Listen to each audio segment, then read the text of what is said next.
Muy buenos días. Bienvenidas y bienvenidos a esta entrega del Premio Nacional de Derechos Humanos 2018, en el que Obtilia Eugenio Manuel recibirá el Premio Nacional de los Derechos Humanos en su edición 2019. Preside este evento el licenciado Andrés Manuel López Obrador, presidente constitucional de los Estados Unidos de México.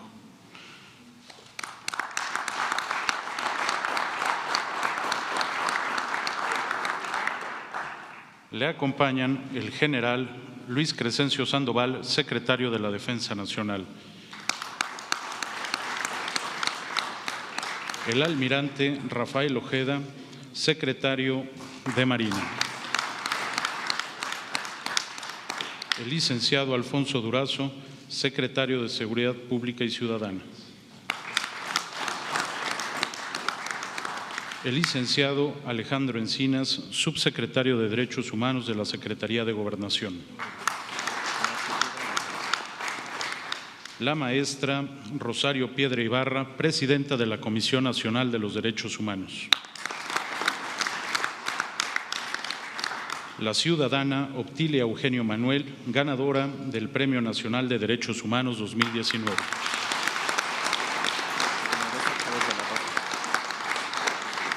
La ciudadana Modesta Chávez de la Rosa, viuda del señor Margarito Díaz González, recipiendario de la mención honorífica.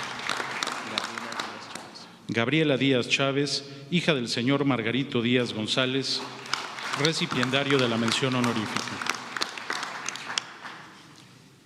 A continuación, la maestra María del Rosario Piedra Ibarra hará la presentación de la persona galardonada con el Premio Nacional de los Derechos Humanos 2019 y de la persona que obtuvo la mención honorífica.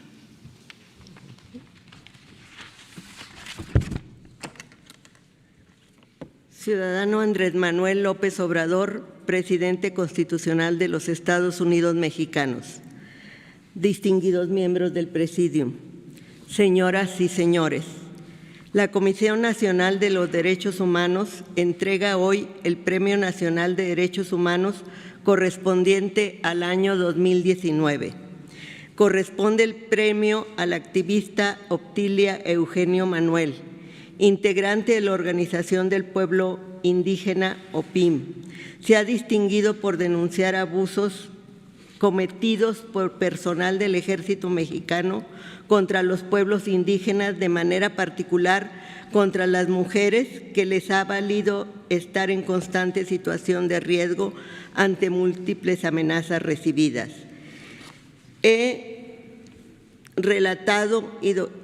Ha relatado y documentado las violaciones cometidas en el estado de Guerrero, desde la esterilización forzada de indígenas hasta la masacre del Charco, donde fueron asesinados 11 mixtecos en 1998.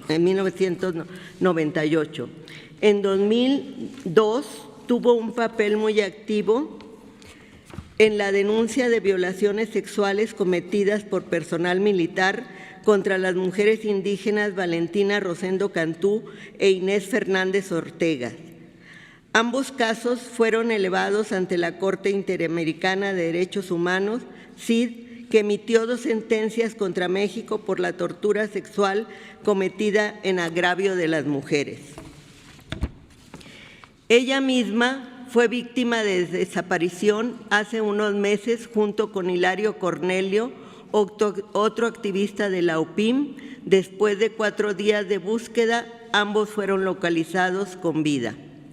La mención se otorga este año, corresponde a Margarito Díaz González, representante del Consejo de Seguridad de Wirikuta, defensor del medio ambiente y de los derechos de los pueblos originarios y las lenguas maternas.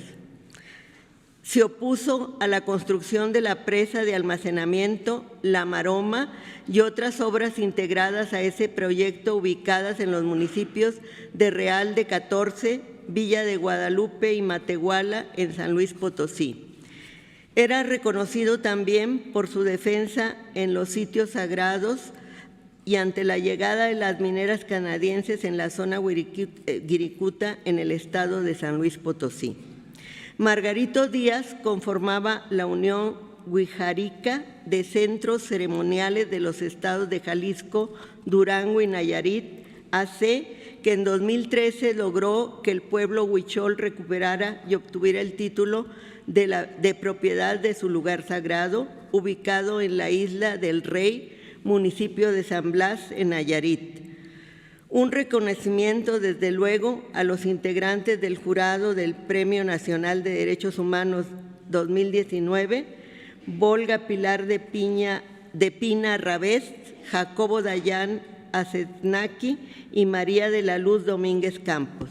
Muchas gracias.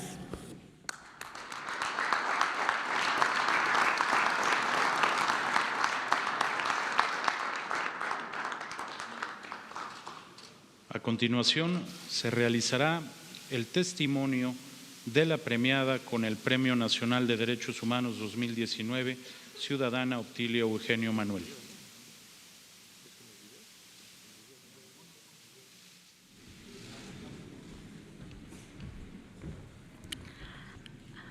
Wasa la shugya shosha bomepa de na porque con nata mepa ikango de nata wasa la shugya shabani iwani shosingwani guasho de trigarige lo que de matecorio cani ni de ni gano de cani de yaho de no ne sho de na cambasho cualo le traduzco, le saludé en mi lengua mepa, que les saludo de que ellos estén bien acá y aunque sea lejos se vinieron, pero está aquí con nosotros para el trabajo que realizamos como organización.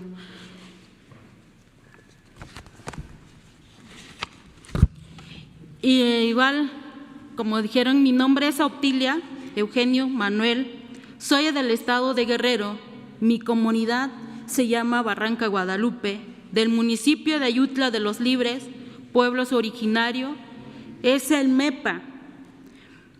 Aunque todos nos dicen tlapaneco, pero eso es insulto. Quiere decir cara sucia, cara meca. No pude terminar el bachiller por falta de dinero. No hablo bien el español. Lo aprendí a la fuerza en una casa que consiguió en mi padre para que pudiera estudiar la secundaria. Los de la casa se enojaban y me maltrataban porque no entendía en su lengua. Hoy me encuentro en este Palacio Nacional con mucho orgullo y honor por estar con todos ustedes y con el presidente López Obrador, en que he depositado mi confianza y esperanza para que juntos en nuestro pueblo cambiemos nuestro país. Desde niña sentí gran dolor en mi corazón, en mis brazos. Murieron mis dos hermanos pequeños, los mató el sarampión. No solo a ellos, 40 personas, hombres y mujeres y niños de mi pueblo. Fue hace 30 años, nunca nos vacunaban, no teníamos en camino ni escuela. Esos gobiernos nos olvidaron. Creo que por ser indígena, mi padre me dijo que estudiara para defender a mi pueblo. Por eso me llevó a estudiar la secundaria a la cabecera municipal. Cuando se levantaron los indígenas zapatistas en Chiapas, en mi pueblo llegaban a soldados, decían que nosotros éramos zapatistas.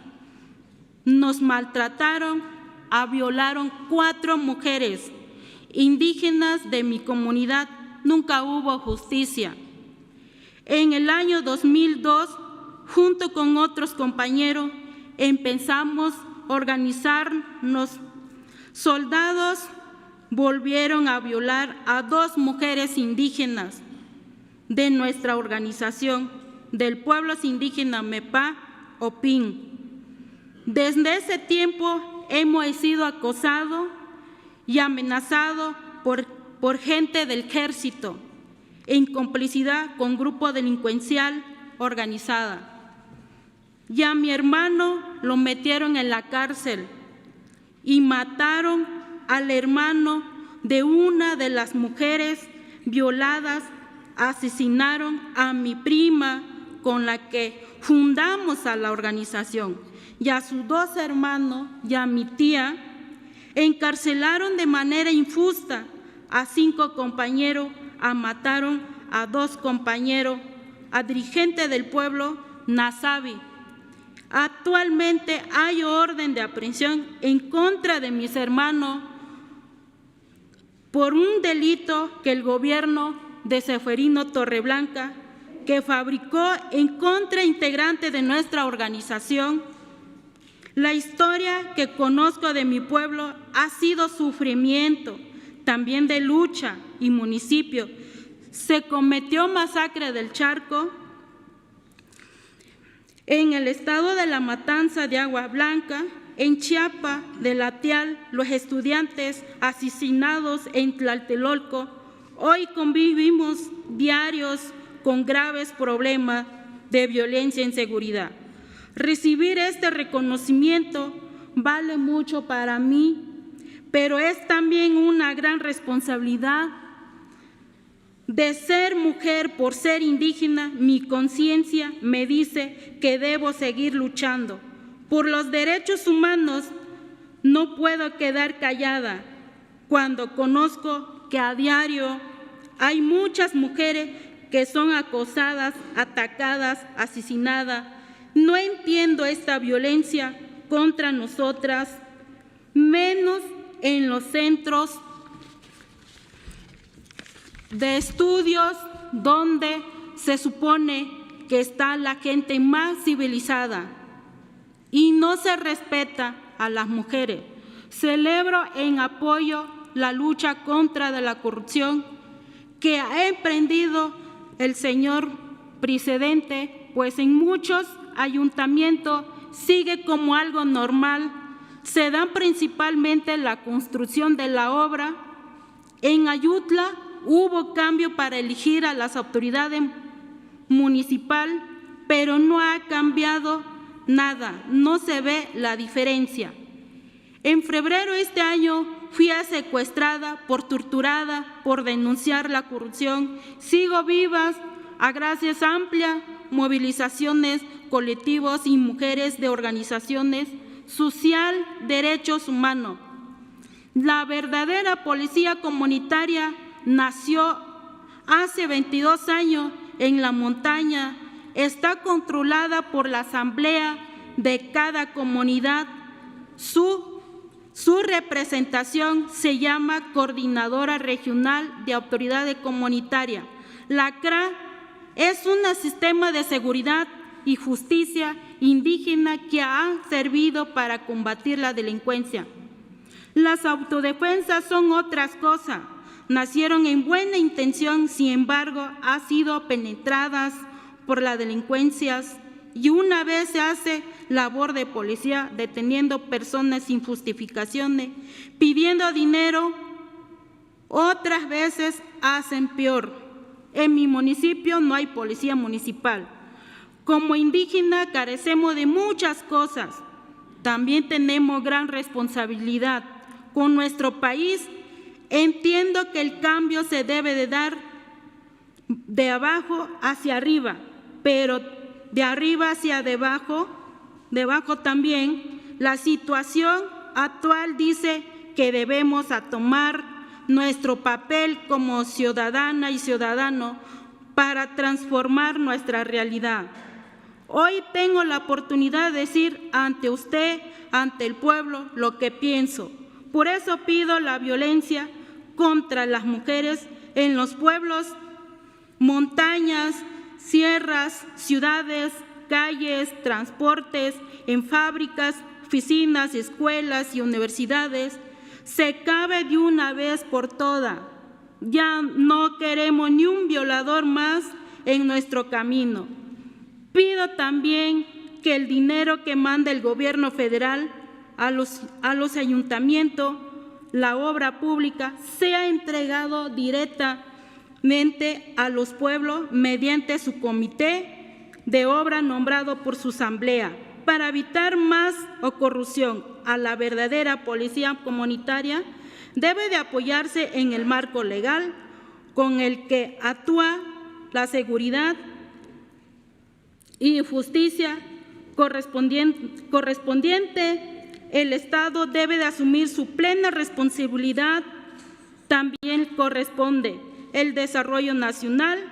Por todo esto, desde aquí les solicito atentamente una reunión de trabajo para plantearles nuestra propuesta de desarrollo de maneras conjuntas, trabajar, como bien lo dice primero los pobres y de nosotros los pueblos originarios, somos los más pobres.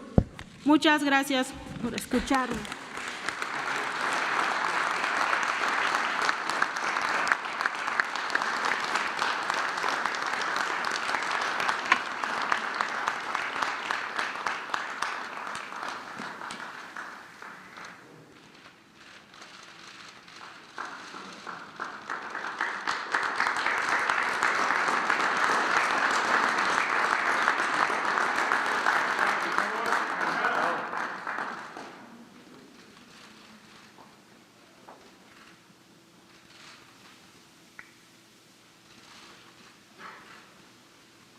A continuación, proyectaremos la videosemblanza de la ciudadana Obtilio Eugenio Manuel.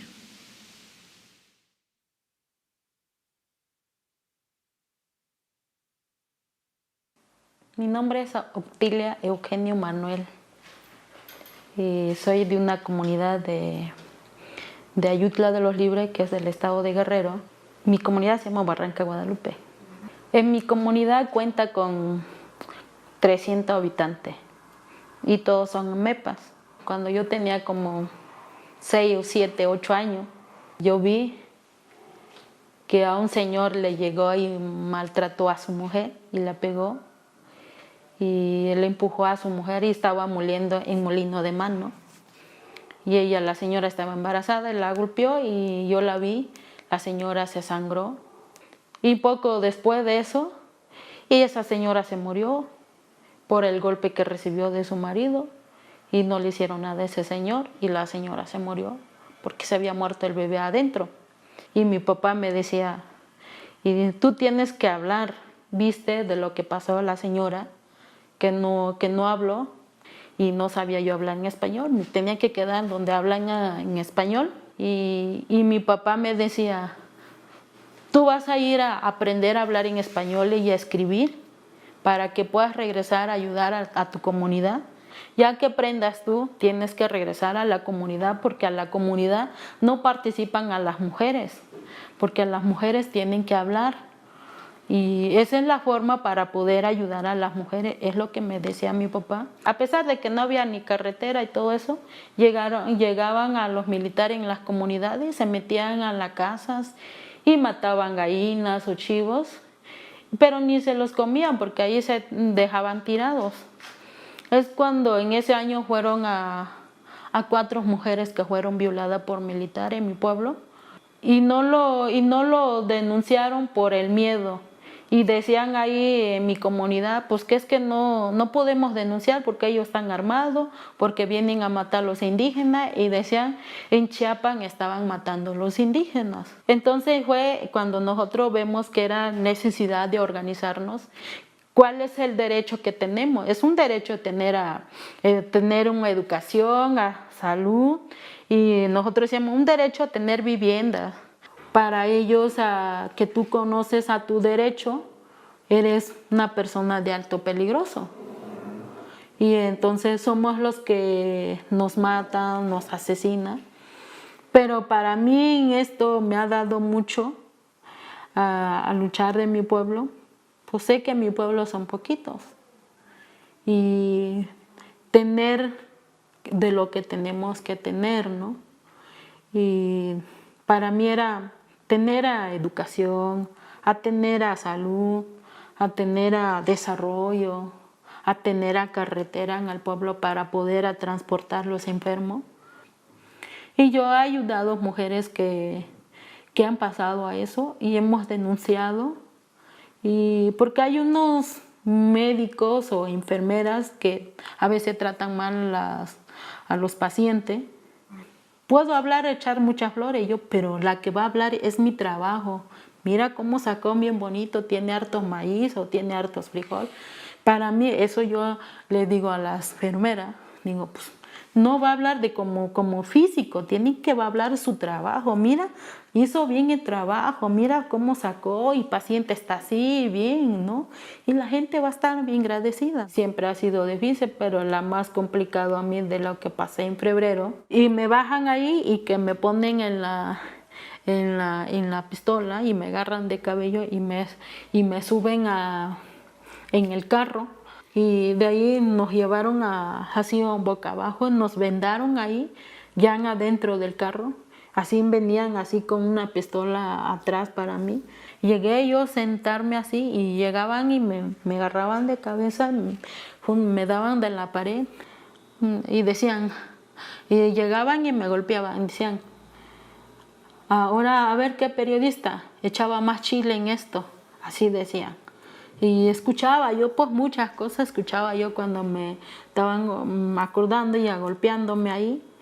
Dice, esta vez te vas a escapar, tendrás tu oportunidad, pero vas a cumplir. Estas son las condiciones que te vamos a dar. El número 1, no vas a ir a denunciar. Si vas a denunciar, ya sabemos dónde están tu familia, tus hijos, vamos a ir por ello. Por esta vez te vas. Me dejaron en una orilla de la carretera. Aquí, si en 5 minutos te volvemos a ver aquí, te vas a cargar la chingada. Yo decidí a declarar y doy cuenta quiénes son, ¿no? Doy muchas gracias a las organizaciones y por eso estoy viva, porque si no conocieran en mi trabajo, otras organizaciones, no estuviera yo aquí. Pues muchas gracias que me otorgaron ese reconocimiento. No es para mí ese premio, serían para todas las mujeres y para todos los indígenas y los que han sido víctimas de defensores de derechos humanos, que se han muerto y todo, ¿no? Pero la lucha ahí sigue.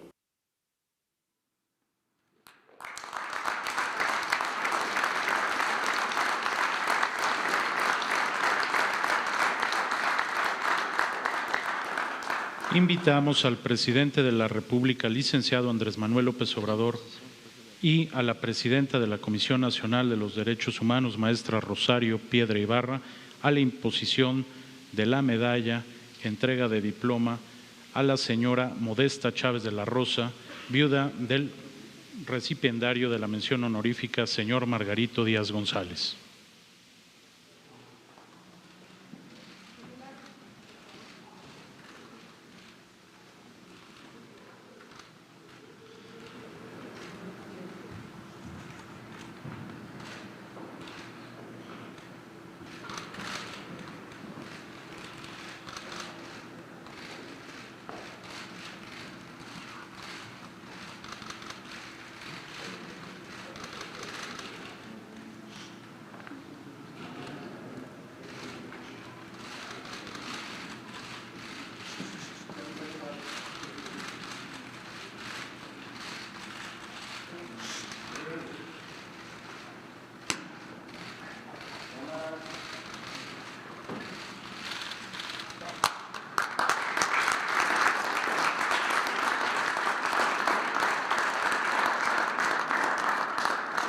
A continuación, el presidente de la República impondrá la medalla y entregará el diploma y cheque a la ciudadana Obtilia Eugenio Manuel, ganadora del Premio Nacional de los Derechos Humanos 2019.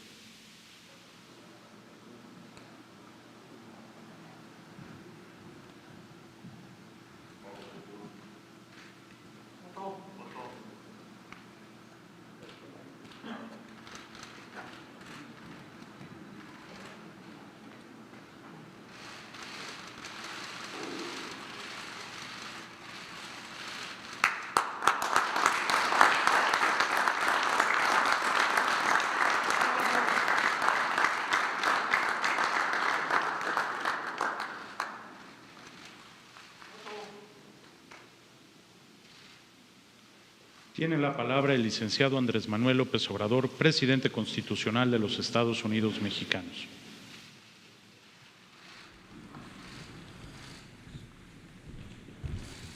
Amigas, amigos, nos da gusto participar en esta ceremonia de entrega de este premio por la defensa de los derechos humanos.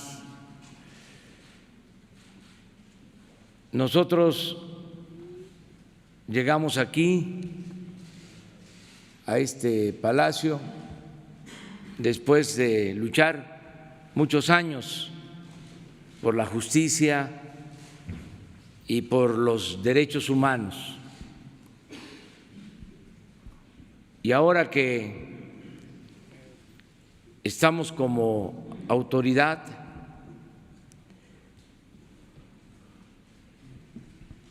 no podemos olvidar de dónde venimos, qué hemos hecho y cuáles son las causas que siempre hemos defendido.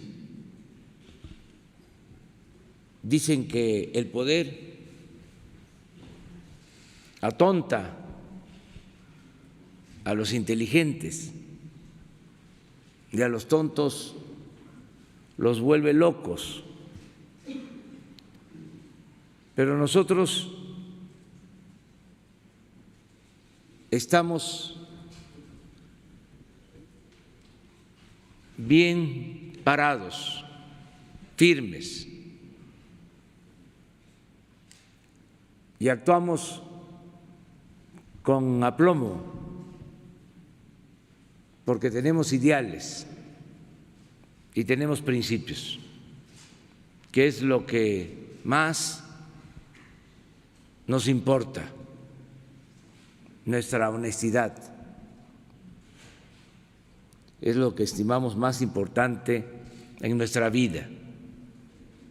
De modo que no vamos a cambiar nuestra manera de pensar y de ser, aún ocupando este cargo, el cargo más importante en la República. Y siempre vamos a luchar por la justicia y vamos a cumplir todos nuestros compromisos. Tenemos el compromiso de que no se violen los derechos humanos de nuestro país. Antes, el principal violador de los derechos humanos era el Estado. Ahora no es así, porque no se permite la violencia, la tortura, el aniquilamiento, las masacres, las desapariciones, la impunidad. Y si algún servidor público viola derechos humanos, es castigado. No se tolera la violación de los derechos humanos. Y esto que es un verdadero cambio se hace posible porque cuento con el apoyo de servidores públicos sensibles que le tienen amor y respeto a nuestro pueblo. Y destaco aquí que cuento con el apoyo de las Fuerzas Armadas, que están ayudando para garantizar la seguridad pública sin violar los derechos humanos. Esto es muy importante porque necesitamos vivir en paz, con tranquilidad, pero eso se puede lograr si hay justicia, si hay bienestar y con respeto a los derechos humanos. No apostar a la fuerza, no querer enfrentar la violencia con la violencia. La paz, como lo hemos dicho muchas veces, es fruto de la justicia y tenemos por eso que respetar los derechos de todas las personas. A mí me da gusto, repito, estar aquí en esta ceremonia acompañando a la presidenta de la Comisión Nacional de Derechos Humanos, Rosario Piedra Ibarra, que tiene todo nuestro reconocimiento porque es una mujer con principios, una mujer íntegra. Ella ha sufrido en carne propia lo que es la violación de los derechos humanos. Su madre, doña Rosario, es un ejemplo en la defensa de los derechos humanos,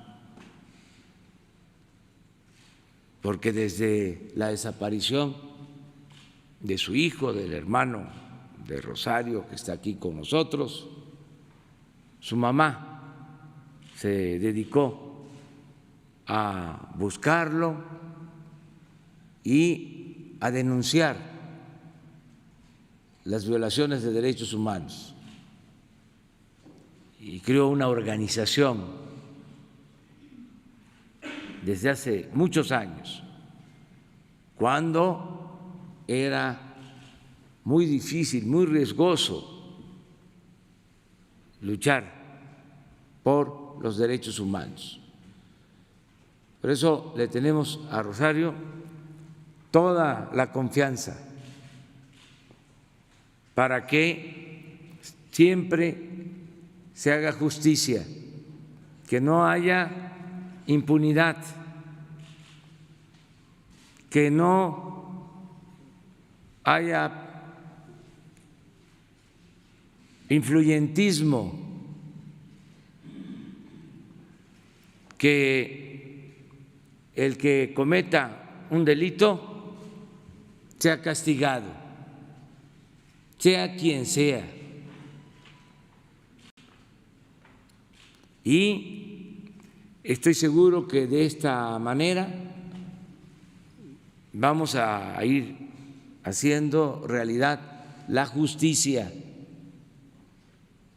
sin simulaciones, porque una de las prácticas de los últimos tiempos fue engañar, simular, aparentar de que se protegían los derechos humanos, que se combatía la corrupción, que había transparencia.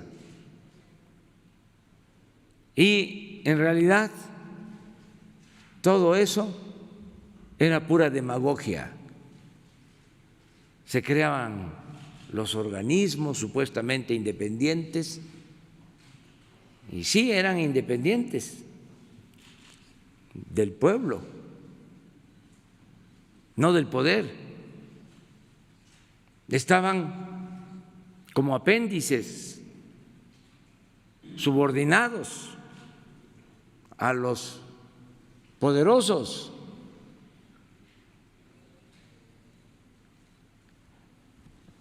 como añadido costaba muchísimo mantenerlos, sueldos para todos estos funcionarios de organismos autónomos supuestamente independientes de 200, 300, 400 mil pesos mensuales. Se volvió una profesión lucrativa. Hasta se estudiaba para eso, porque si se tenía nivel de maestría o de doctorado en derechos humanos, se podía llegar a una institución y ganar esos sueldos sin hacer nada, sin atender a las víctimas, actuando de alcahuetes del régimen, simulando. Todo eso tiene que desaparecer, se tiene que acabar. Por eso algunos están inconformes, pero ahí se van a ir acostumbrando a que ya no va a haber simulación. Tiene que haber justicia de verdad. Por eso, felicidades a las compañeras que están aquí, que reciben estos reconocimientos, y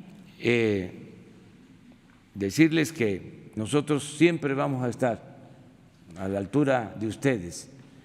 En el caso del encuentro que piden conmigo, desde luego vamos a reunirnos.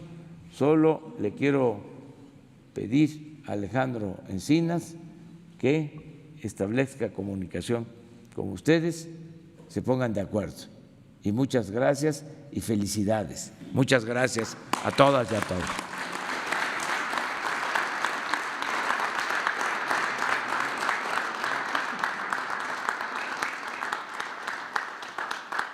Agradecemos la asistencia de todas y todos ustedes. Es así como concluimos con esta ceremonia de entrega del Premio Nacional de Derechos Humanos 2019.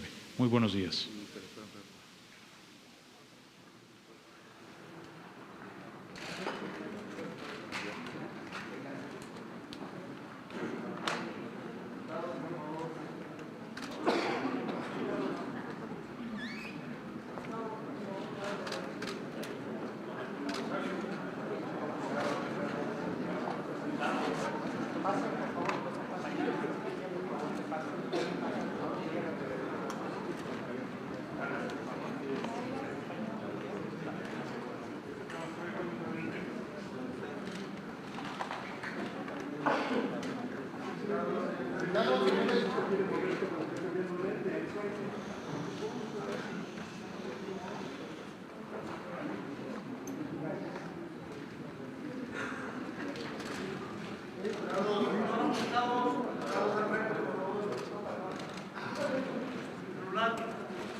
Por favor.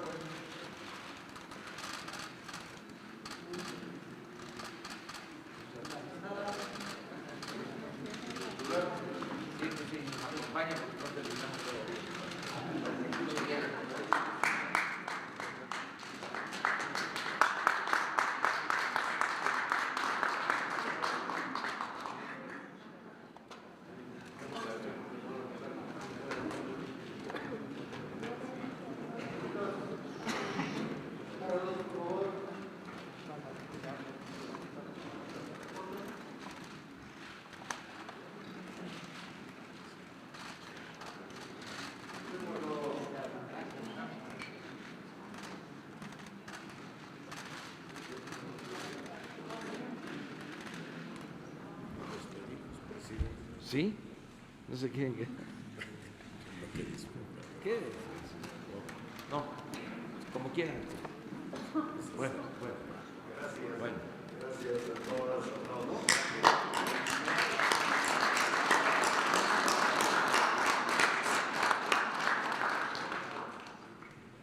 Bueno, los que quieran quedarse les invitamos. Vamos a continuar con esta conferencia, con este diálogo circular. Vamos ahora a presentar información sobre la próxima subasta del Instituto para devolverle al pueblo lo robado. Se va a informar de que se llevará a cabo esta subasta en Los Pinos y le vamos a pedir aquí a Ricardo que nos informe cómo va a ser esta próxima subasta. Muchas gracias, señor presidente.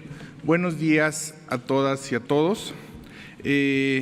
Como lo anunciamos la semana pasada, el día de hoy vamos a ampliar la lista de bienes que se van a ofrecer el próximo sábado 14 y el domingo 15 en nuestra sexta subasta con sentido social que organiza el Instituto para devolver al pueblo lo robado. ¿Qué es en lo que estamos añadiendo, qué destaca? Bueno, destaca 7 vehículos denominados de lujo. ¿Qué son estos vehículos? Ahorita presentamos las fotos. Son 2 vehículos McLaren, 2 vehículos Lamborghini, un Aston Martin, un Ferrari y un Corvette. Ahorita presento el rango de precios. También por primera vez presentamos 9 aeronaves, son 9 aviones que vamos a subastar en el Instituto para devolver al pueblo lo robado y justamente son para recursos que se vayan a las causas justas, a las causas sociales de este país, a, como dice el presidente, primero los pobres. Son recursos que estaban de forma, por así decirlo, ociosos y que ahora van a tener un alto impacto social. Adicionalmente, otra instrucción del señor presidente es sacar todo lo que se tiene. ¿Qué quiero decir con esto? Que vamos a sacar las joyas que no se vendieron en la subasta anterior, los vehículos, las residencias, todo lo que tenemos lo sacamos en esta mega subasta que hemos denominado también la madre de todas las subastas. Y ahorita van a ver por qué es la madre de todas las subastas, en lo que vamos a presentar tanto en aeronaves como en vehículos. Si fueran tan amables, por favor. Son 674 lotes. Nunca habíamos tenido una subasta para que ustedes tengan idea, una subasta amplia, estamos hablando de 300 lotes y ahorita estamos presentando el doble de lo que usualmente hemos presentado como una subasta amplia, que son 674 lotes. Por eso lo vamos a hacer en 2 días, lo hacemos el próximo sábado 14 y el domingo 15, en lo que ya conocen como el lugar donde usualmente se hacen, que es el Centro Cultural Los Pinos, por lo que representa o lo que representaba en las anteriores administraciones. Tenemos 9 aeronaves, la más cara son alrededor de 19 millones. Tenemos esta que es un Learjet. Este Learjet permite viajes de aproximadamente 10-11 horas. Cuesta 19 millones. También tenemos unos Gulfstream. Los Gulfstream tienen un poco menor valor y tenemos los Cessna, que son obviamente de menor valor en su precio. Ahí están los vehículos, 2 McLaren, 2 Ferrari, un Aston Martin, un Lamborghini. Ahorita les presentamos un pequeño video, les presentamos las fotos para que tengan mayor referencia. El rango de vehículos va aproximadamente de 560,000 a 3,5 millones. Más o menos la suma es alrededor de 20 millones por estos vehículos. Ahorita les presentamos las fotografías. Adicionalmente viene una serie de joyas, de residencias que ya vamos a sacar que ya habíamos anunciado en anteriores subastas, pero que ahorita ya tienen un descuento, tienen un precio menor y representan una buena oportunidad para la ciudadanía. Si fueran tan amables. Aquí presentamos la primera aeronave, ahí la pueden ver, el precio de salida alrededor de casi 12 millones de pesos. Esto es un Gulfstream Commander para vuelos de alrededor de 2 a 3 horas, 6 pasajeros, 2 pilotos, si fueran tan gentiles. Este es el más caro que tenemos, alrededor de 19 millones de pesos. Este vehículo, aeronave, que es un Learjet, lo pueden utilizar para viajes que son alrededor de 10 a 11 horas, se puede utilizar para ambulancias, se puede utilizar para quien lo compre, para taxis aéreos o para viajes de negocios, quien así lo decida comprar. Este es el primero de los vehículos, ahí tienen un McLaren, precio de salida es el de mayor valor, alrededor de 3 millones y medio de pesos, un poco más. Ahí tienen otro McLaren, igual con las mismas características que el primero. Y así van a ir presentando cada uno, también Ferrari, Aston Martin, uno color piñón que por ahí pueden ver. Ahorita les presentan un video. Insisto, por ahí, por estos vehículos estamos calculando como precio inicial 20 millones, sin embargo, esperamos estos vehículos, el instituto ha tenido una muy buena recepción por parte de la ciudadanía. En los vehículos nos ha ido muy bien, en las joyas también, en los bienes inmuebles se nos ha hecho un poco más de dificultad venderlos, pero sí los hemos vendido. De nueva cuenta sacamos las casas en Sinaloa a un precio menor y estamos incorporando por primera vez un predio, aquí está, esta es una casa en Santa Fe en alrededor de 14 millones de pesos. Igual esperemos, y recalco, son precios iniciales, son precios de salida, todo depende de los participantes. Obviamente en todos queremos lograr un precio mayor para así tener la mayor recaudación y se vayan para estos fines, para estas causas nobles, que son los municipios, acuérdense, en Nayarit y en Guanajuato, como dijo José Alfredo, para los caminos de Guanajuato. Entonces, en este sentido es que presentamos esta mega subasta. Cuando la semana pasada decíamos que iba a ser pues verdaderamente una subasta sin precedentes, pues aquí están los bienes. Nunca se había hecho este tipo de subastas, este tipo de bienes. Ahora el instituto, para devolverlo al pueblo robado, bajo el mandato, bajo la ruta que nos ha trazado el señor presidente de primero sean los pobres, primero sean las causas justas y sociales, es que nosotros estamos dando respuesta y estamos llevando a cabo esta subasta. Repito, es el próximo sábado 14, domingo 15, quienes nos estén escuchando y nos estén viendo al interior del país o en otras partes, pueden hacerlo vía telefónica a La Puja, pueden participar por medio del teléfono, no es necesario que estén presentes. No obstante, hacemos un llamado a toda la ciudadanía que nos quiera acompañar. Pueden participar, ya lo saben, con 100 pesos cuesta la base de participación. ¿Dónde pueden comprar sus bases de participación? En Telecom, en tiendas de conveniencia, en Chedraui, en 7-Eleven, en Banamex, y pueden registrarse en la página que es subastas.sae.gov.mx. Ahí les dice cómo pueden de forma más detallada cómo participar. Insisto en que por quien así lo crea conveniente lo haga por vía telefónica. Es una oportunidad para en este mes de diciembre poder aprovechar y poder participar en el proyecto del señor presidente. Insisto, es un fin noble, es una causa social, es, como ya lo ha dicho el señor presidente, comprar un bien para hacer el bien. Es así como nosotros llevaremos a cabo nuestra subasta el próximo sábado y domingo, y hacemos un llamado atento a la ciudadanía a que nos apoyen, a que participen en esta mega subastas, a la madre de todas las subastas, y que cerramos el año con un broche de oro y cerramos con siempre con este fin, que son las causas justas y nobles que nos ha instruido el señor presidente de la República. Es cuanto. Muchas gracias, señor presidente. Bueno, esto es lo de la subasta. Recordar a todos los participantes que no solo es obtener un bien, sino hacer el bien, que los que compren estos automóviles, los aviones, las casas, nos ayudan porque el dinero se entrega o se utiliza para hacer caminos, obras en los municipios más pobres de México.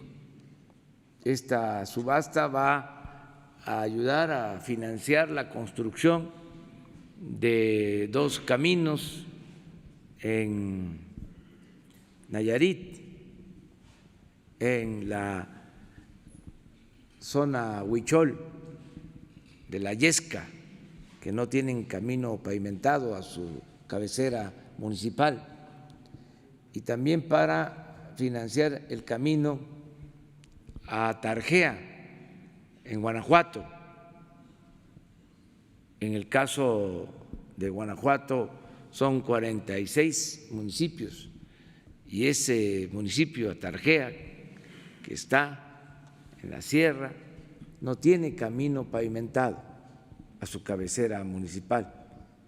Entonces, con esta subasta se van a hacer esos caminos, de modo que invitamos a todos a participar en la subasta en Los Pinos para que se reúna el dinero necesario. Pues eso es, en términos generales, lo que informamos el día de hoy. Agregar que suspendí mi viaje a Sonora, ofrecer una disculpa a los padres de los niños de la guardería ABC. Voy a estar con ellos pasado mañana. Suspendí mi viaje o se pospuso el encuentro porque hoy vienen los representantes del gobierno de Canadá y de Estados Unidos para la firma del Tratado de Libre Comercio entre México, Estados Unidos y Canadá. Es una reafirmación de ese tratado, es el volver a ratificar ese tratado el día de hoy y vamos a estar aquí en Palacio. Por eso suspendí mi visita a Hermosillo, pero el jueves voy a estar en esta reunión.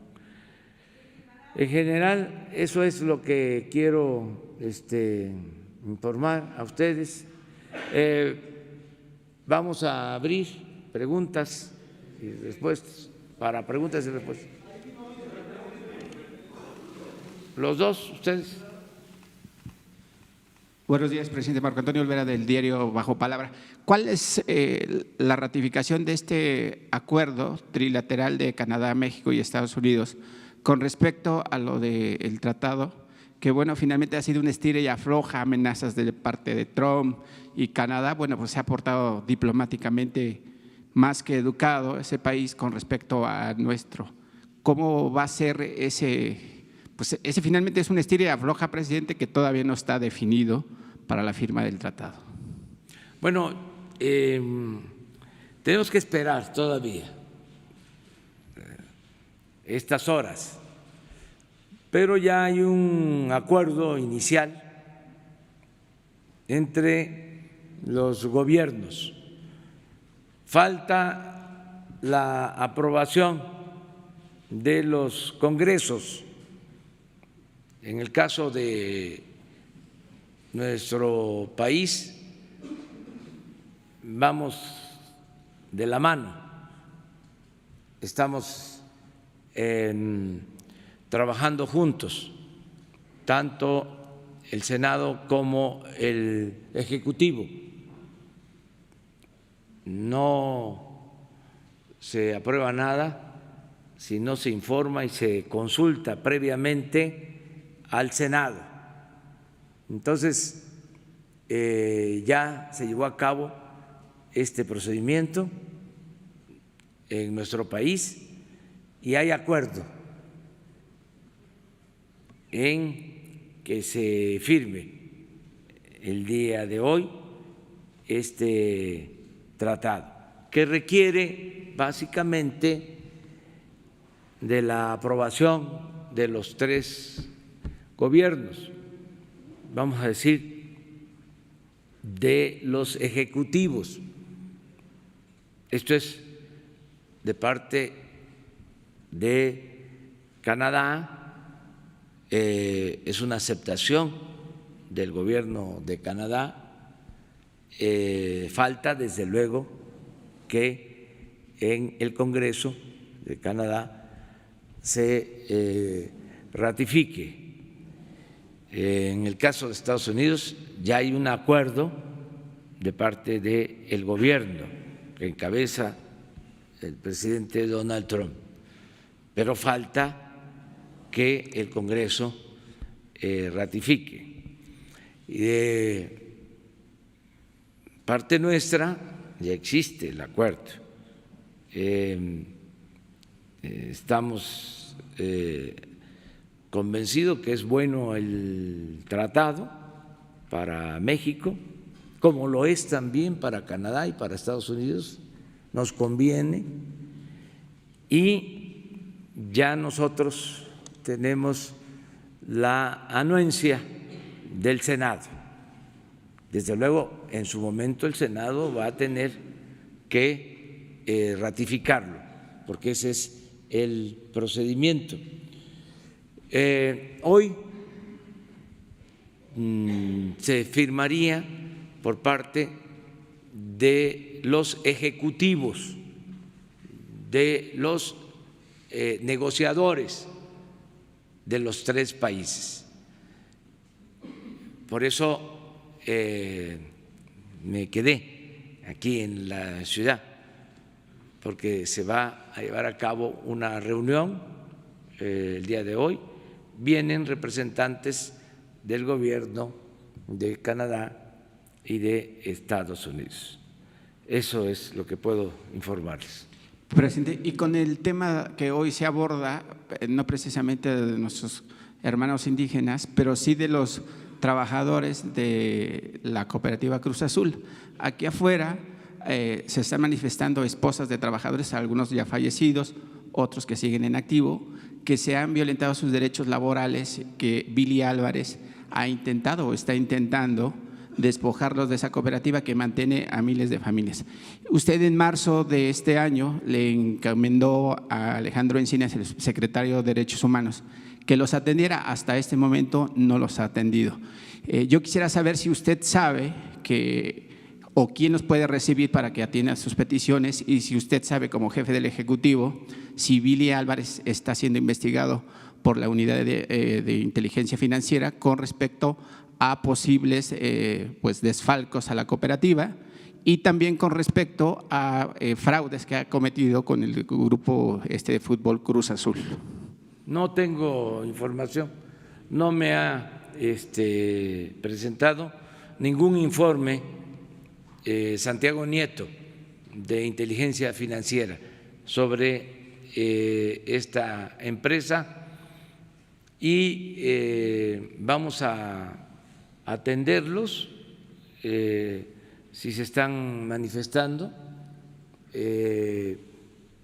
Los va a atender Alejandro Encinas, y también le voy a pedir a la secretaria del Trabajo, Luisa María Alcalde, que los atienda y que les informe qué tenemos nosotros sobre estas denuncias.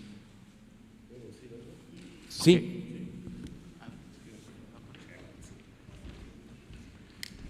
me temo que está mal informado, porque sí hemos tenido reuniones frecuentes en la Secretaría de Gobernación con distintos grupos de la cooperativa de Cruz Azul, está siendo atendido cada uno de los casos, incluso hemos dado soporte con cobertura de seguridad en el desarrollo de diversas asambleas. Lo hemos visto en la Subsecretaría de Derechos Humanos, en la Subsecretaría de Gobierno y, por supuesto, seguiremos atendiéndolos en coordinación con los diputados locales del Estado de Hidalgo que están colaborando también en este proceso. Muy bien. Adelante. Sí. Buenos días, presidente, presentes invitados todos. Hans Salazar, de ZMG, Grupo Político y Zócalo Virtual.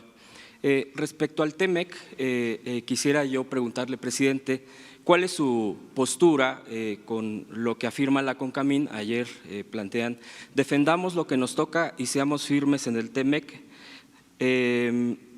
ya que según esto se está metiendo mucho más presión para la aprobación por parte del gobierno norteamericano. Entonces ellos piden esta postura por parte de los empresarios, de la CONCAMIN concretamente de esa Cámara. ¿Qué respuesta les daría precisamente el día de hoy que se reúne con pues los negociadores de los otros dos países, Canadá y Estados Unidos? Y ahorita le haría una segunda pregunta, por favor. Bueno,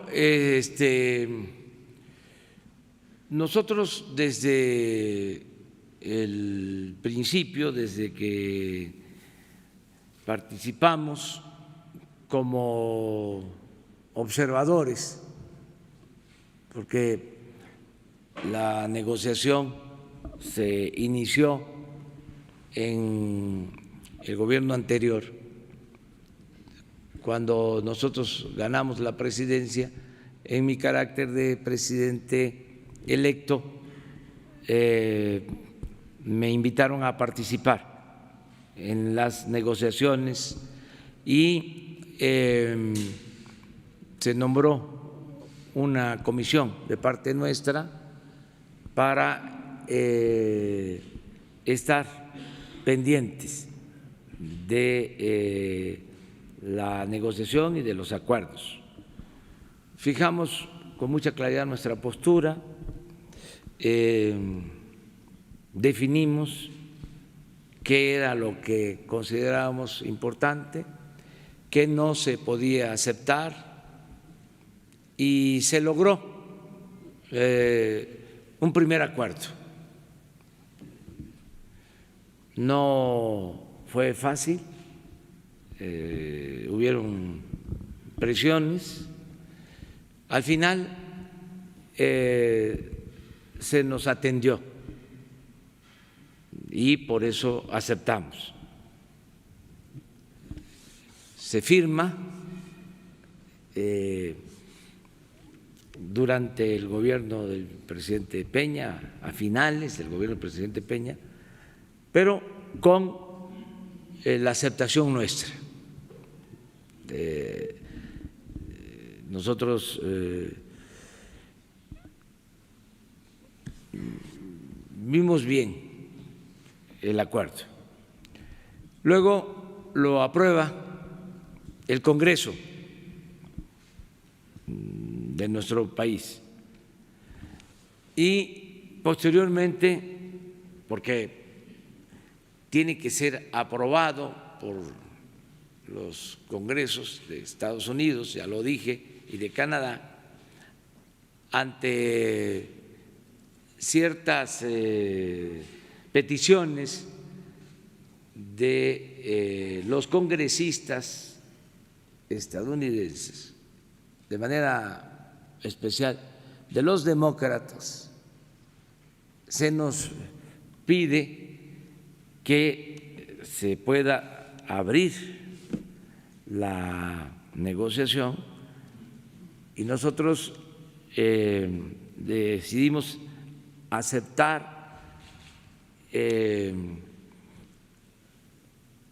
trabajar sobre todo en el tema laboral, que era la petición principal de los legisladores demócratas y sigue siendo hasta ayer. Y se hizo una ley, se aprobó una ley en el Congreso nuestro, laboral, en donde se garantiza la democracia sindical, el voto libre, secreto, directo de los trabajadores en la elección de sus representantes, que tiene que ver con nuestras convicciones, o sea que no era una cosa, no era un asunto contrario a lo que nosotros tenemos como plan. Y ellos aceptan. Luego que se aprueba la ley, nos dicen queremos estar seguros de que va a cumplirse la ley. ¿Cómo se va a instrumentar la ley? La nueva ley. ¿Cómo se va a garantizar que en efecto haya democracia en los sindicatos y que los trabajadores van a tener garantizados sus derechos? Entonces, se decide presentar un plan de cómo instrumentar la reforma laboral. Nos piden también que se garantice presupuesto suficiente para llevar a cabo la reforma laboral. Todo esto se cumple porque en el nuevo presupuesto ya se contemplan recursos tanto para la Federación como para el Poder Judicial, porque ahora va a ser este poder el que va a atender las controversias que se presenten en el proceso laboral. Va a haber un tribunal laboral dependiente del Poder Judicial. Ya no son las juntas de conciliación, sino es el Poder Judicial el que se va a hacer cargo. Y también los gobiernos locales, y se consiguieron también los recursos, de modo que cumplimos con todo. Luego abrieron de nuevo un asunto que tiene que ver con el acero, con la exportación del acero mexicano, que tenía que producirse en México y en América del Norte, no importarse de otros países. Ya también se llegó a un acuerdo en esta materia. Luego, algo parecido sobre el aluminio, también. Otro tema que les importaba y que salió como añadido, lo de derechos humanos. Se planteó también resolver asuntos de medio ambiente. Entonces, todo se cumplió. Ha hecho muy buen trabajo nuestro representante, Jesús Seade, ha estado constantemente en las negociaciones y ayer me informaron que habían decidido aceptar la invitación de que se firme aquí en México este acuerdo y que venían de Estados Unidos y de Canadá para la firma. Entonces vamos a esperar, ya les informamos en el transcurso del día en qué condiciones se va a suscribir este acuerdo, que considero, adelanto, va a ayudar mucho a la economía nacional, porque significa inversiones, significa empleos, significa mejorar nuestras relaciones económicas y comerciales. Eso es lo que puedo comentar. Gracias, presidente. Segundo tema que le quiero plantear, y a propósito del tema de los derechos humanos, que es el Premio Nacional, le voy a plantear un tema muy polémico, como muchos de los que le han planteado, y se trata del siguiente. Se han cumplido 14 años de un montaje televisivo sobre la detención de 2 presuntos secuestradores, Florence Cassés e Israel Vallarta.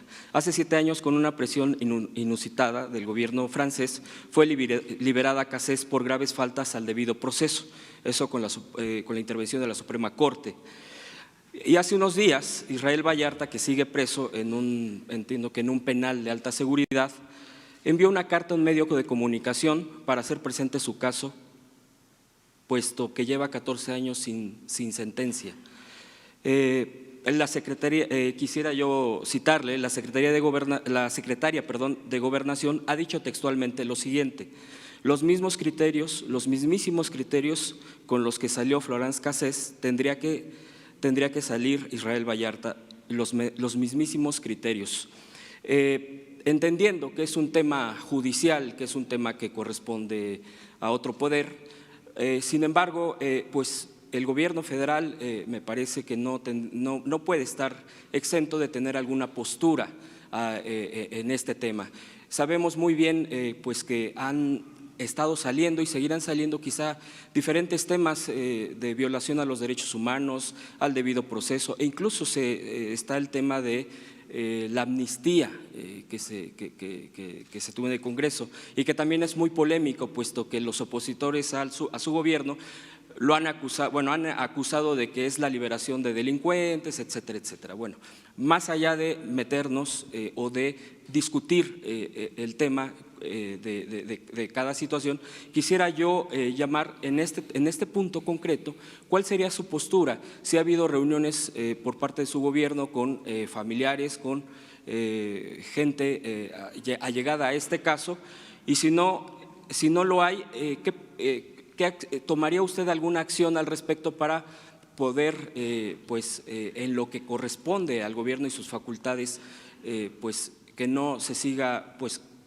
más años sin una sentencia? Y la diferenciación, bueno, pues por hace unos años la presión del gobierno francés por todos conocida, y bueno, pues este abuso pues que fue difundido de manera muy fuerte por las dos televisoras predominantes de este país, y bueno, ya no digo de los funcionarios en ese momento de un gobierno diferente a este.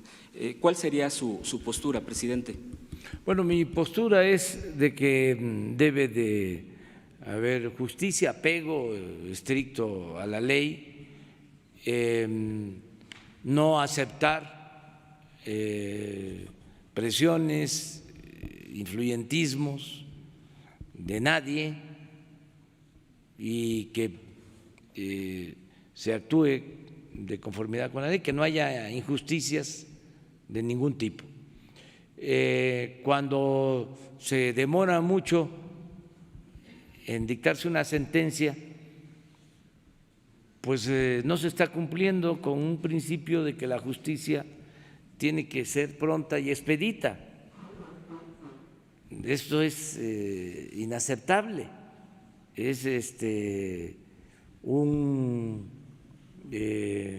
error, una falta del Poder Judicial. Eso no debe de suceder en el país. Años sin sentencia, pues es injusto completamente, ¿no? No sé si haya una denuncia de esta persona en derechos humanos, que tú tengas antecedentes. No, pero pues ellos pueden hacerlo, y si nos presentan un escrito en esos términos, nosotros podemos solicitar al Poder Judicial que se actúe con legalidad y que haya justicia. Eso es lo que yo opino. Y desde luego ya que no se vuelvan a repetir montajes, fabricación de delitos,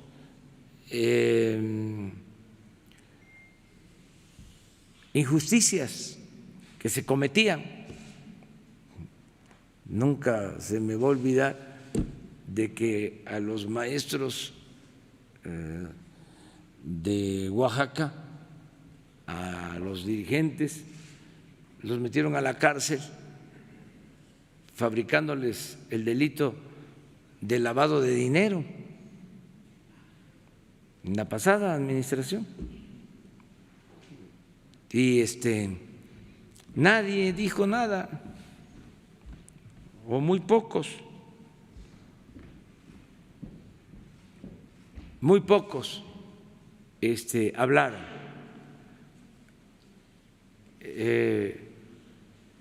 Imagínense un maestro acusado de lavado de dinero. ¿Y por qué la acusación de lavado de dinero? Porque el delito de lavado de dinero era delito grave. Y si le atribuían ese delito, no salía de la cárcel, no tenía derecho a fianza. Dice lo retorcido de la aplicación de la ley. Eso nunca jamás va a suceder. Nosotros no vamos a fabricar esos delitos a nadie.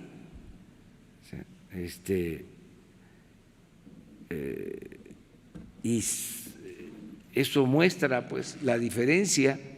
No estamos actuando igual, ¿no? En ese sentido iría la misma ley de amnistía, presidente. Quisiera comentar algo la al ley de respecto. amnistía es… Que lo han criticado precisamente diciendo que… Pero los conservadores siempre son así. El conservador es muy autoritario. Hay un término. Bueno. Gracias, presidente. Sí, no voy a decir. Sí. Gracias, presidente. Buenos días, Alejandro Lelo de la REC. Sobre el mismo tema, presidente, está relacionado. La productora de ese montaje televisivo resulta que hoy trabaja en la Presidencia de la República, presidente. Se llama Azucena Pimentel. Está documentado ello en un libro de Jorge Volpi, en otro libro de José Reveles. Hay el testimonio ante la misma causa judicial de Juan Manuel, se me olvidó el apellido. Está también el testimonio de Laura Barranco. Le atribuyen a ella haber sido la productora, incluso antes de que entraran los policías les pidió que se frenaran para el rescate y que mandaran a un corte televisivo. Eso a petición del conductor Carlos Loret. Ella, Azucena Pimentel, es directora de una de las áreas de comunicación social y ella es la responsable de aprobar todos los mensajes del gobierno, todos los spots. ¿Cree conveniente, presidente, tener a una persona en su gobierno con ese antecedente? Gracias, presidente. Sí, hay nada más que pedirle su opinión, escucharla a ella, para que no caigamos en lo mismo, de que con un juicio sumario, con una denuncia, se condene a alguien. O sea, hay que esperar que ella dé su versión y que explique por qué presuntamente o supuestamente actúa así, si ella es responsable o no. Pero no es Está bien documentado en 2 libros, presidente, sí, y en una actuación judicial. A mí me han calumniado toda la vida en libros, no en 2, en 10, en 20, en 30, o sea, y a todos, pero hay que ver si es cierto o no. ¿Sí? Genaro Villamil hizo un reportaje amplio en Proceso y recientemente en Canal 14.1 pero no hay ningún sacó un documental sobre el mismo tema. Presidente. Vamos a que explique ella su situación, démosles esa oportunidad. Todo el mundo tiene el derecho a la defensa, ¿sí? Entonces, escuchar la otra parte y no es el mátalos en caliente o denuncia, actúa y luego averiguas. O sea, vamos primero a ver qué es lo que realmente sucedió. De que está mal un comportamiento de esos, claro que está mal. ¿Cómo se llama el que estaba de director del programa? Carlos Loret. Carlos Loret. Sí, ahí hay que ver porque son cadenas también, ¿no? O sea, de mandos, ¿sí? ¿Quién dio la orden arriba? ¿Sí? ¿Quién la ejecuta? Y luego quién aplica y quién resulta responsable, ¿no? Porque imagínense un camarógrafo que le dicen vamos a tomar esto, ¿no? Pues sí, pues tiene que tomarlo porque es su trabajo, pero quién da la orden. Entonces sería bueno saber todo completamente, o sea, de arriba para abajo, pero en este caso que haya un informe.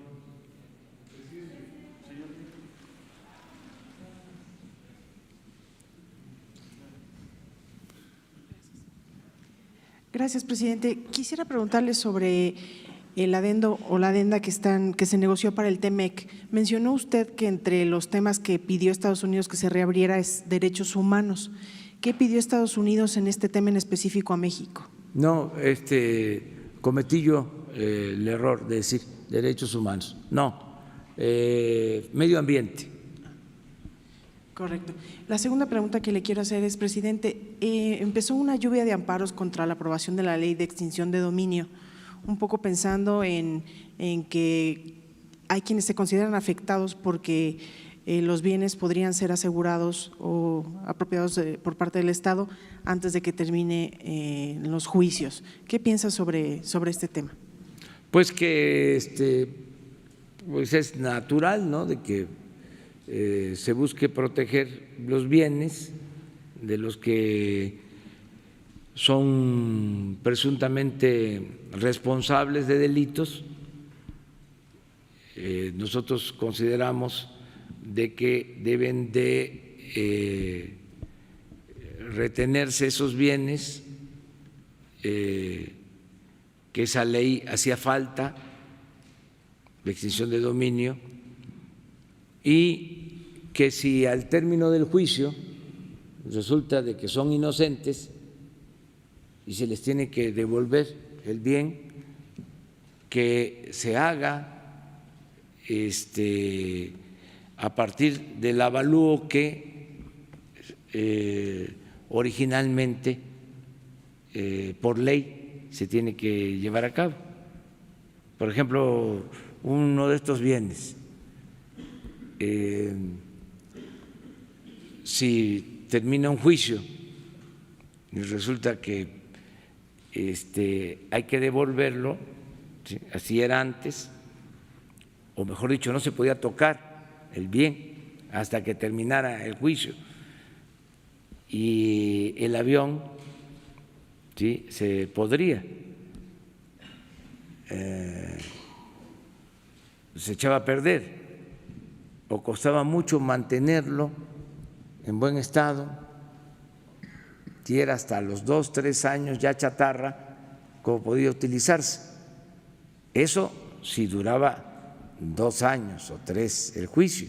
Pero aquí estamos hablando de que a una persona no lo han sentenciado en 16 años. Entonces, la ley de extinción de dominio lo que establece es que se asegure el bien, se hace un avalúo que queda ahí establecido, el bien se remata, se vende, se subasta, se entrega al pueblo lo que se obtiene, y si termina el juicio en el supuesto y resulta de que la persona es inocente y le corresponde ese bien que le fue retenido, hay que pagarle. Pero mientras tanto ya se vio afectado en su patrimonio. Sí, pero se le paga completamente, no, se le paga su patrimonio, se le paga lo que vale el bien. Usted. Bueno, eso es también sujeto a una reparación legal, a todos tienen derecho a eso. Entonces, ¿usted confiaría en que el Poder Judicial pudiera avalar esta visión que ustedes tienen sobre cómo aplicar la extinción? Sí, porque era mucho abuso, robaban y les quitaban los bienes, siempre los recuperaban. ¿Quieren que yo les diga de un caso famoso? No, se los dejo de tarea. A ver, ¿a quién le confiscaron bienes? Dinero en dólares que se fue a bancos del extranjero, probado. ¿Se acuerdan cuánto? Y todo se le devolvió. Todo se le devolvió. Pero bueno, ahí lo dejo de tarea porque luego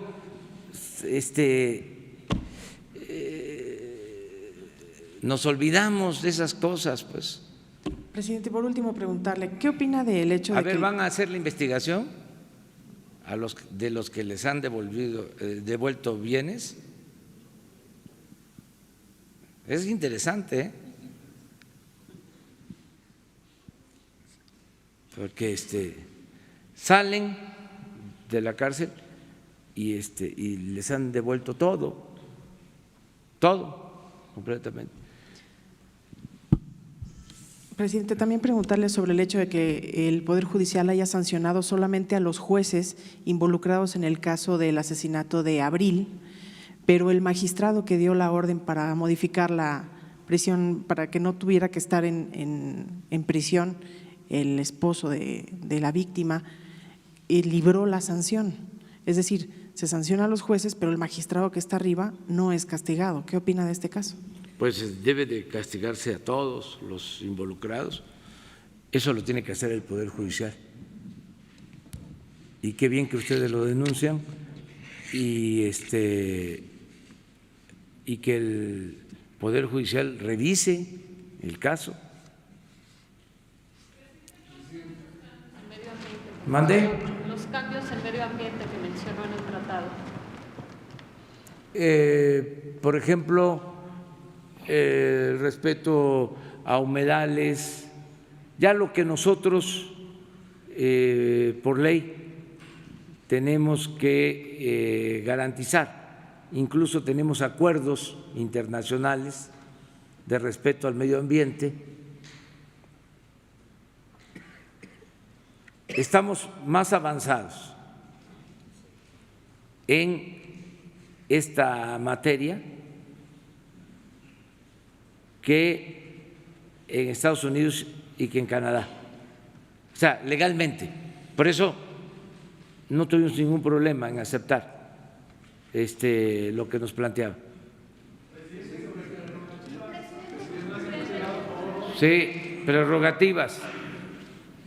Buenos días, presidente. Antonio López de La Razón. Para que nos platique, por favor, qué fue lo que platicó con Mario Delgado en su última reunión. Ayer declaró a los medios que usted le hizo una recomendación para que puedan buscar consenso, sobre todo con los partidos que se han estado uniendo a Morena en el Senado, el Partido Verde, Movimiento Ciudadano y PT, para lograr consensos en que se logre este recorte a las prerrogativas de los partidos, puesto que todavía no se llega a ningún acuerdo.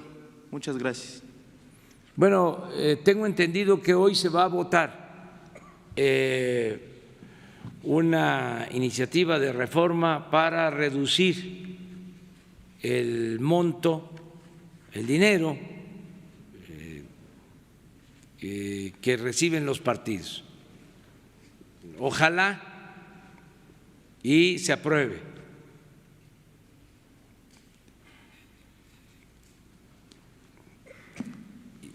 Y es, me canso ganso, pero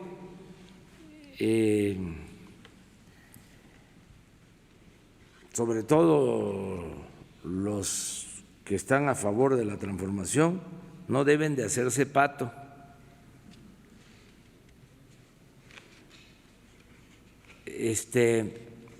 Hay que reducir los presupuestos a los partidos. ¿Usted le pidió a Mario Delgado que buscara consenso en el Senado? Sí, que buscara consenso, que convenciera de que eso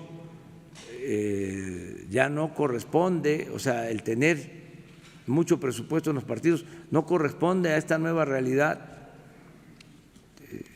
Nunca se ha justificado eso, el que se tenga tanto dinero en los partidos y en los órganos electorales.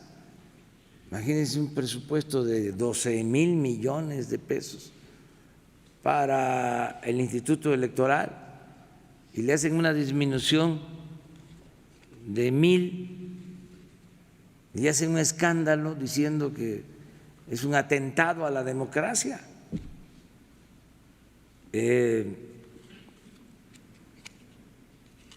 Yo creo que los partidos tienen que ayudar al plan de austeridad. Es un plan de austeridad de Estado,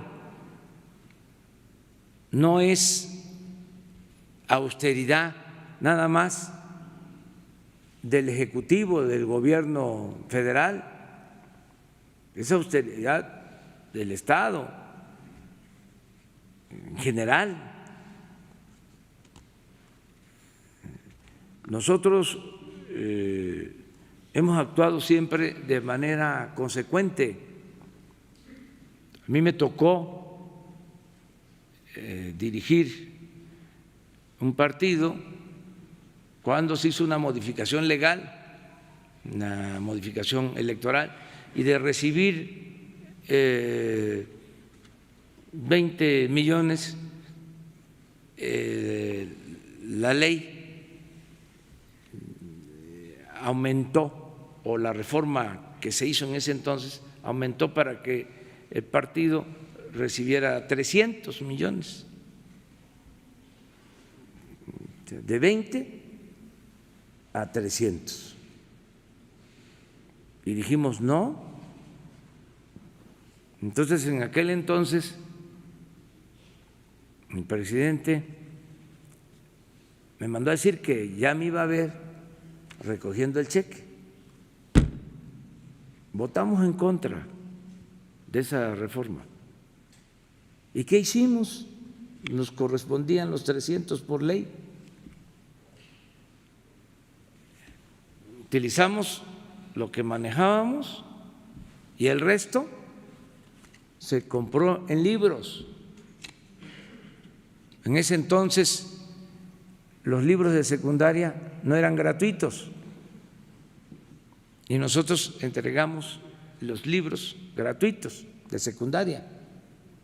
Y es un orgullo porque al tomar esta decisión, el destinar ese dinero para los libros de secundaria gratuitos, el gobierno tuvo que decidir que los libros de secundaria desde entonces se iban a entregar de manera gratuita. Fue un gran triunfo. ¿Y en qué otra cosa utilizamos el dinero excedente?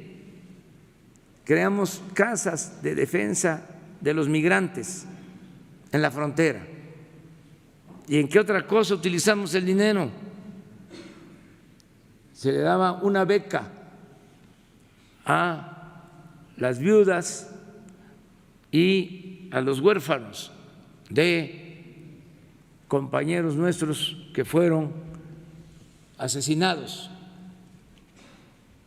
en la lucha, sobre todo en un sexenio que hubo mucha represión. Y se creó un fideicomiso y ese dinero se distribuía de esa manera. Entonces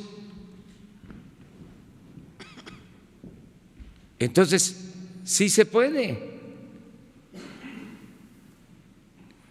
Sí se puede reducir. Además, se va a ver muy mal. Hoy hay que estar pendiente. Le pido a todos que estemos pendientes para ver quién va a votar en contra de que se disminuya el presupuesto para los partidos, porque luego en las campañas y en el discurso y en los escritos y en las entrevistas los dirigentes hablan de democracia y partidos hablando de que es mucho el gasto y de que tienen que acabarse los privilegios y que hay que reducir el número de plurinominales y todo eso, pero pura demagogia, porque a la hora Morena tiene que dar el ejemplo hoy, ¿sí? Y todos los partidos, y hay que estar pendiente sobre eso. Muchas gracias, presidente. Y hay que ser consecuentes, nada más. Presidente, una segunda pregunta sobre, también tiene que ver con Morena.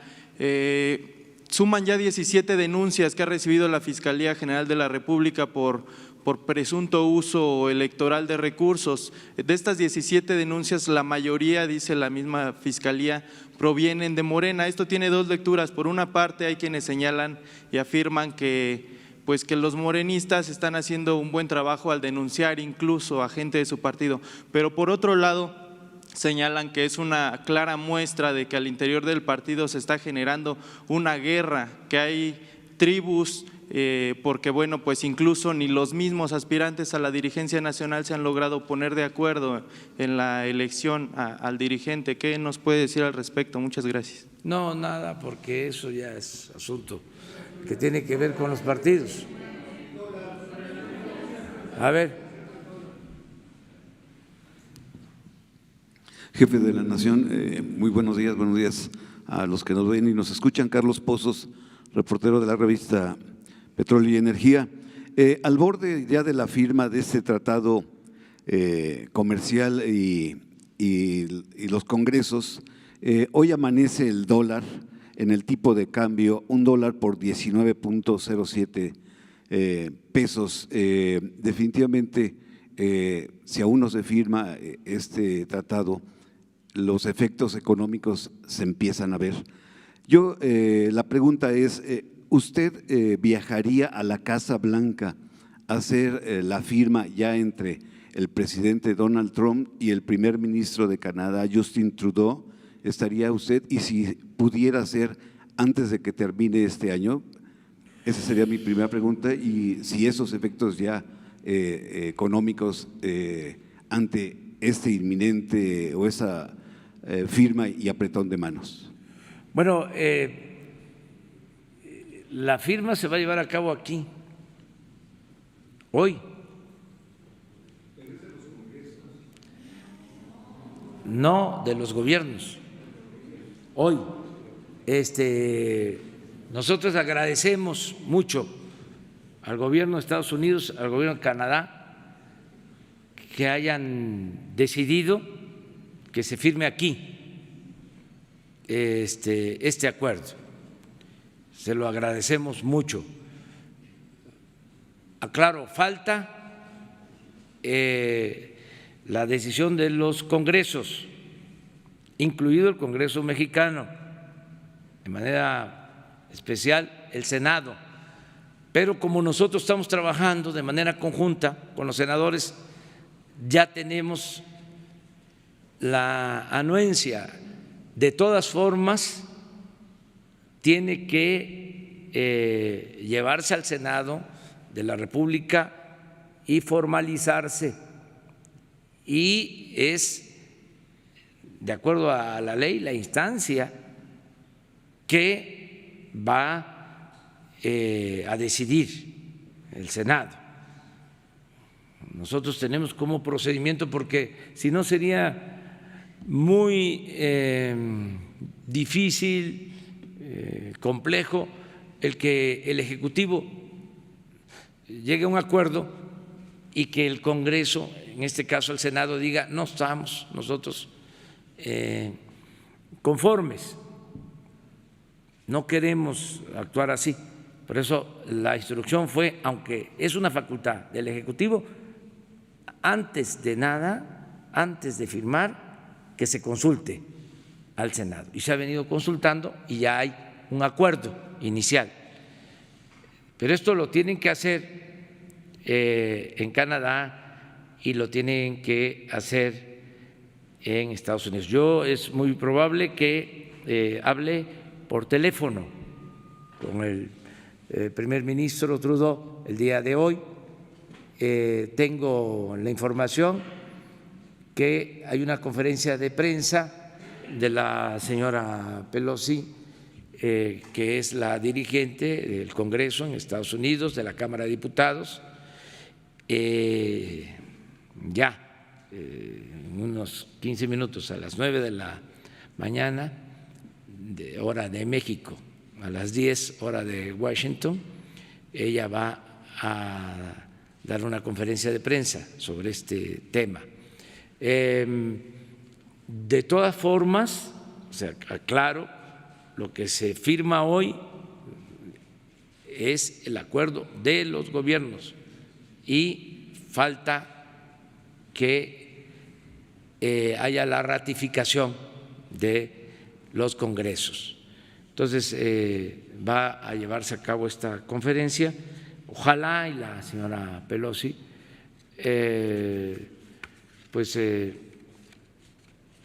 esté de acuerdo en que ya debe de salir este tratado, y sí nos va a ir muy bien. Sí, está, pero desde antes, miren el tiempo que llevamos en el gobierno, el peso se ha fortalecido con relación al dólar. 4%, y si lo medimos con relación a hoy es 5%. Es de las monedas del mundo que más se han fortalecido nuestro peso. No ha habido devaluación ni depreciación de nuestra moneda. Estamos bien en este tema. Una más. Vamos a dejárselas a Sara. Gracias, presidente. Buenos días. Preguntarle si hubo acompañamiento de los empresarios en la firma de este adendum del TEMEC. Algunos, Gustavo de Hoyos de Coparmex, que sabemos es opositor a su gobierno, ha criticado y ha dicho que no, pero las demás cámaras empresariales sí estuvieron participando. Sí, todas. En el caso de Coparmex, con todo respeto, pues sí una postura muy partidista. Él parece el jefe de un sector de un partido que por respeto no menciono. Entonces, está dedicado a oponerse. Yo creo que sus representados opinan distinto. El tratado es necesario, es conveniente, ayuda, y ya una vez que se firme y que pase, ya vamos a hablar sobre los detalles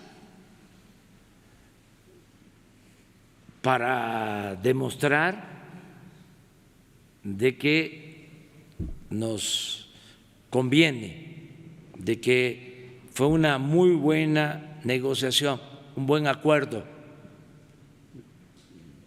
Ya les voy a platicar a detalle porque llevamos más de un año con esto, y no ha sido fácil, pero al final el resultado es bueno.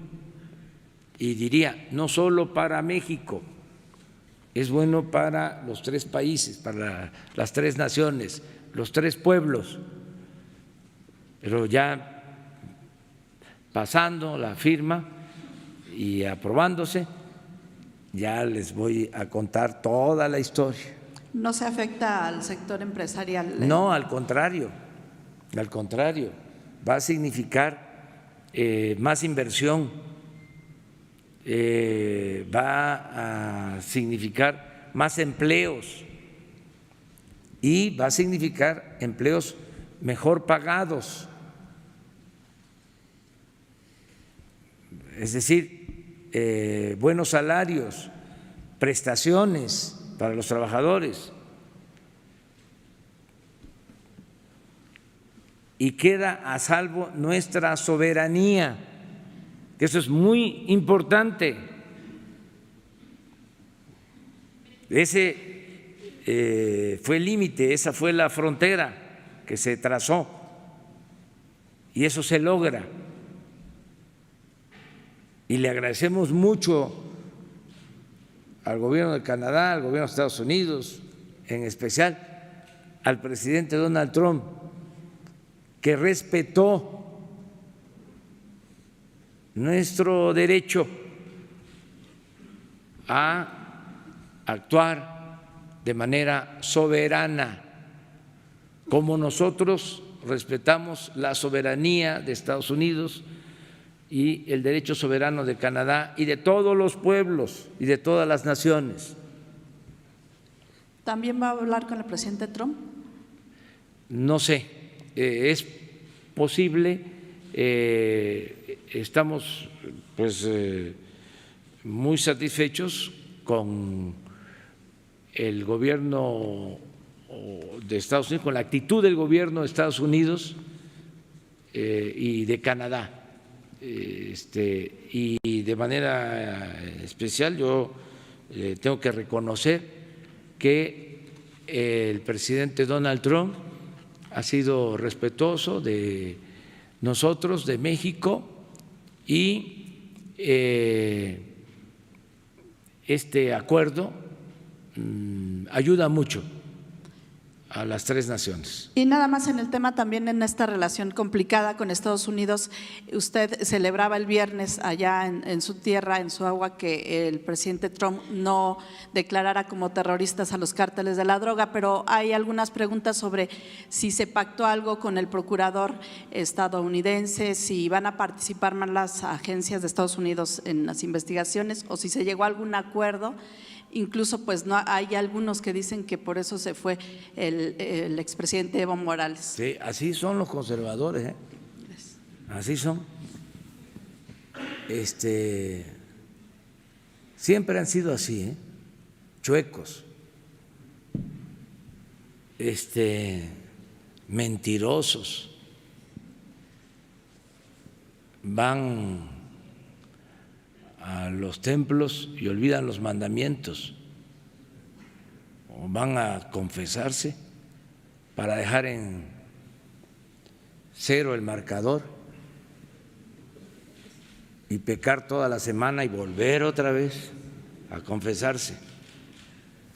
Y esa es su rutina. Son muy hipócritas, no cabe duda que la verdadera doctrina del conservadurismo es la hipocresía. Nosotros tenemos principios, tenemos ideales. Nosotros representamos un país libre, independiente, soberano. Eso es lo que puedo comentarles. Y jamás haríamos un acuerdo en contra de nuestros principios, de nuestros ideales, de lo que hemos pensado durante mucho tiempo, ¿no? Durante toda una vida. Bueno, pues muchas gracias, nos vemos mañana. ¿Mande? ¿Estuvo en riesgo la soberanía de México con la actualización del tratado? Hace un año. ¿Cuándo? Sí. Cuando se presentó el proyecto original que presentó el anterior gobierno, habían capítulos que comprometían, que dañaban nuestra soberanía y no los aceptamos. ¿En qué rubro, presidente? Energía, sector energético, básicamente en petróleo. Y eso quedó establecido en el tratado, lo van a leer, de que el petróleo es de México, es de la nación. No estaba así. Había un capítulo de este grueso. Pero ya vamos a hablar en su momento. Muchas gracias.